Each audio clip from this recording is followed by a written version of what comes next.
राजधानी ब्यूरो, सच कहने का साहस और सलीका। हम हैं आपकी आवाज, राजधानी ब्यूरो।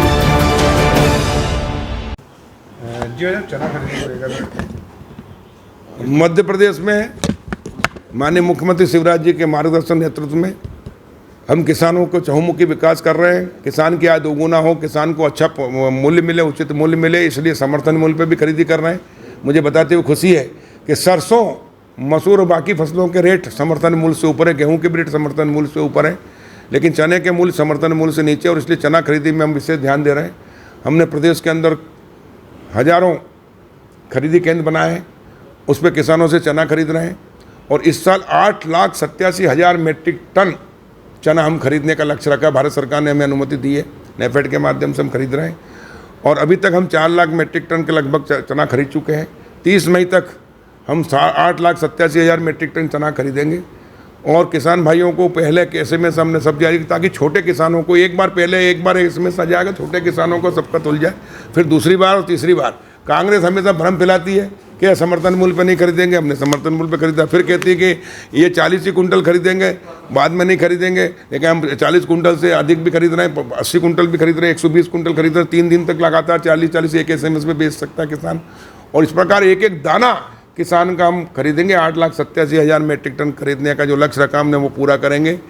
और उसके लिए मैं माननीय मुख्यमंत्री जी का और प्रधानमंत्री जी का और केंद्रीय कृषि मंत्री जी का बहुत बहुत धन्यवाद करता हूं कि उन्होंने किसानों के हित में हमेशा निर्णय लिया है भारतीय जनता पार्टी की सरकार ने। और किसान भाइयों, किसी प्रकार की कोई परेशानी आए, तत्काल हमने हमारा कमल सुविधा केंद्र दिया है, उस पर टोल फ्री नंबर है, उस पर आप शिकायत कर सकते हैं, कार्रवाई हो सकती है। मुझे भी किसान डायरेक्ट बात करते हैं और मैं उसकी तत्काल राहत देता हूँ। दूसरा, जहाँ बिजली कटौती का मामला था, मैंने माननीय मंत्री जी से बात की है, अधिकारियों को निर्देशित किया, और उसके बाद से कटौती बंद हुई है, लोड शेडिंग बंद हुई है, और किसानों को पर्याप्त बिजली मिल रही है। मेरे पास सब जगह से किसानों का बधाई संदेश आ रहा है।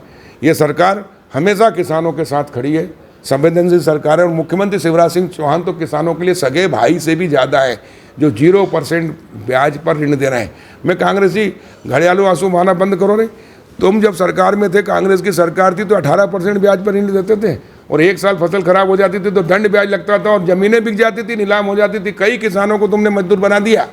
ये तो भारतीय जनता पार्टी की सरकार आई जब से, मुख्यमंत्री शिवराज जी थे, मैं राजस्व मंत्री था, हमने बैंक से ऋण लेने पर नहीं भर पाया, किसान डिफाल्टर हो गया, तो उसकी ज़मीन नहीं बिकेगी, ये कानून बना दिया हमने। और जब से भाजपा की सरकार आई, 1 इंच ज़मीन हमने किसान की नहीं बिकने दी। और कांग्रेस की सरकार अब तक होती तो जब ज़मीन किसानों की बिकवा देते, जब किसानों को मजदूर बनाते थे। गांव में तुमने 1 किलोमीटर कहीं सड़क नहीं बनाई, तुमने कहीं बिजली की व्यवस्था नहीं की। कांग्रेस के शासन में 2990 मेगावाट बिजली थी जब 2003 में हमको मिली सरकार, और आज 21,000 मेगावाट से ज़्यादा उत्पादन है। 7.5 लाख हेक्टेयर सिंचाई थी, आज 43 लाख हेक्टेयर से ज़्यादा, हम 65 लाख हेक्टेयर करने जा रहे हैं। नर्मदा के ऊपर हम कई डैम बनाकर, कई बैराज बनाकर, पाइपलाइन से पानी किसानों को दे रहे हैं। और मुझे बताते हुए बहुत खुशी है कि गंजाल मोरंड की स्वीकृति हो गई है। हमने जो गांव छूट गए तो उनको जुड़वाया है, और उसकी पूरी तरह से सैंक्शन आ गई है। अब सिर्फ वन विभाग के जो पेड़ रूप में आ रहे हैं, उनकी गिनती होकर उनको मुआवजा देकर हम काम शुरू करेंगे। मुझे विश्वास है कि जल्दी ही हम इसका काम शुरू करेंगे। और नर्मदा का जो बैक वाटर है, जहाँ से पानी आएगा, उसका भूमि पूजन मैं 2-4 दिन के अंदर ही करने वाला हूँ।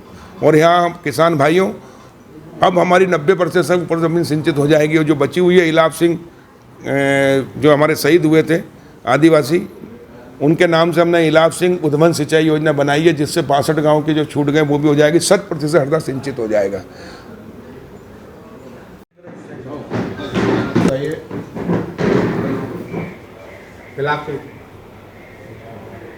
भारतीय जनता पार्टी शुरू से अन्य पिछड़ा वर्ग OBC के पक्ष में, कि OBC को आरक्षण मिलना चाहिए, हर क्षेत्र में नौकरी हो चाहे चुनाव हो, और इसलिए 27% आरक्षण में के लिए हम कृत संकल्पित थे। लेकिन कांग्रेस ने हमेशा OBC के साथ छलावा किया, और इससे यह स्पष्ट है कि 60 साल कांग्रेस सत्ता में रही, लेकिन OBC को संवैधानिक दर्जा नहीं दिया। जबकि भारतीय जनता पार्टी की केंद्र की सरकार, माननीय प्रधानमंत्री नरेंद्र मोदी जी ने पहली बार आजाद भारत में OBC को संवैधानिक दर्जा दिया आयोग को, और उसके लिए मैं प्रधानमंत्री जी का धन्यवाद करता हूँ और पूरे पिछड़े वर्ग का मैं भी हूँ, और इसलिए पिछड़े वर्ग की ओर से, पूरे देश की ओर से मोदी जी का अभिनंदन करते हैं, धन्यवाद करते हैं, आभार व्यक्त करते हैं। वहीं भारतीय जनता पार्टी ने 3 मुख्यमंत्री दिए हैं ओबीसी के, माननीय उमा भारती जी, माननीय बाबूलाल गौर जी और माननीय शिवराज सिंह चौहान जी ओबीसी। केंद्र सरकार हो या प्रदेश सरकार हो, ओबीसी को पर्याप्त मंत्रिमंडल में प्रतिनिधित्व है। सबसे अधिक मंत्री ओबीसी वर्ग से लिए गए। अब मैं पूछना चाहता हूं कांग्रेस से प्रश्न कि कांग्रेसियों, घड़ियालू आंसू बहाना बंद करो। तुमको अब सब जनता समझती, पहचानने लग गई है, तुम एक्सपोज हो चुके हो। तुमने 50-60 साल राज किया, एक भी ओबीसी का मध्य प्रदेश में मुख्यमंत्री दिया क्या? नहीं दिया। एक विपक्ष का नेता नहीं दिया। कमलनाथ जी थे विपक्ष के नेता, उन्होंने हटे, हम नए बने विपक्ष के नेता, तो वो भी सामान्य वर्ग से, ओबीसी से नहीं है। इससे स्पष्ट है कि कांग्रेस सिर्फ कहती कुछ है, करती कुछ है, घड़ियालू आंसू बहा रही है। अगर ये ओबीसी हितैषी होते तो एक मुख्यमंत्री देते, विपक्ष का नेता तो देते, नहीं दिया। जो एक कांग्रेस ने प्रदेश अध्यक्ष बनाया था अरुण यादव जी को, ओबीसी वर्ग को, उनको भी बेइज्जत करके बीच में हटा दिया। यही दिग्विजय सिंह, कमलनाथ की चंडाल चौकड़ी ने। और इसलिए ओबीसी विरोधी है कांग्रेस, ये मेरा आरोप है, जवाब दो कांग्रेसियों। और दूसरा, मध्य प्रदेश के मुख्यमंत्री शिवराज सिंह चौहान जी ने जब से मुख्यमंत्री बने तो ओबीसी वर्ग के बच्चों को शहर में पढ़ने आएंगे तो बेटा या बेटी हो, उनको इस प्राइवेट हॉस्टल की व्यवस्था की है। कांग्रेस के समय तो एक हॉस्टल नहीं था, वो भी ओबीसी वर्ग को स्कॉलरशिप नहीं मिलती थी, वो प्रारंभ की, हॉस्टल बनाए।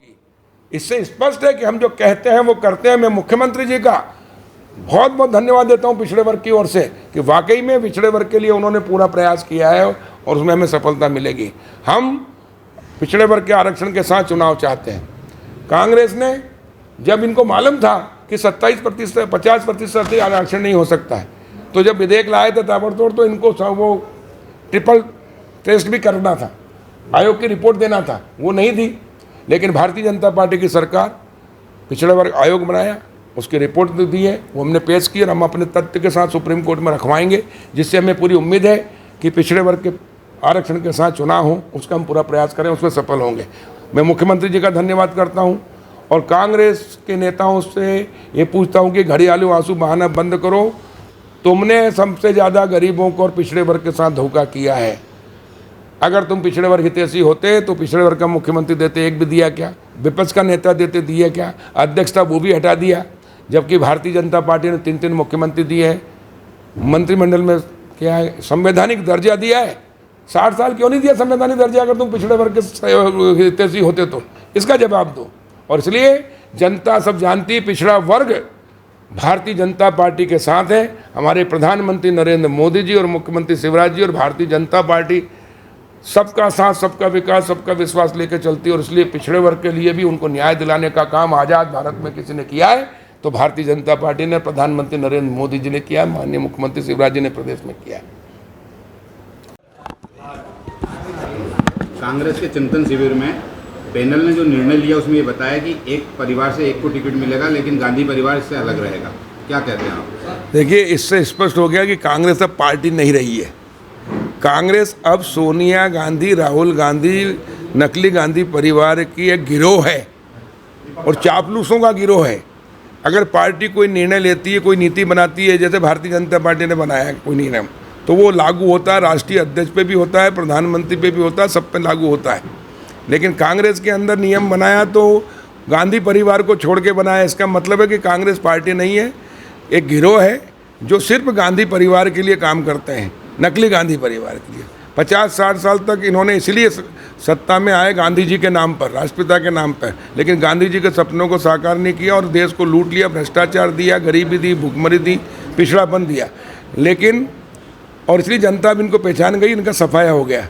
और आज जिस प्रकार उन्होंने निर्णय लिया कि पूरी पार्टी ने निर्णय लिया कि एक परिवार से एक कोई टिकट देंगे, तो फिर गांधी परिवार को छोड़ के क्यों?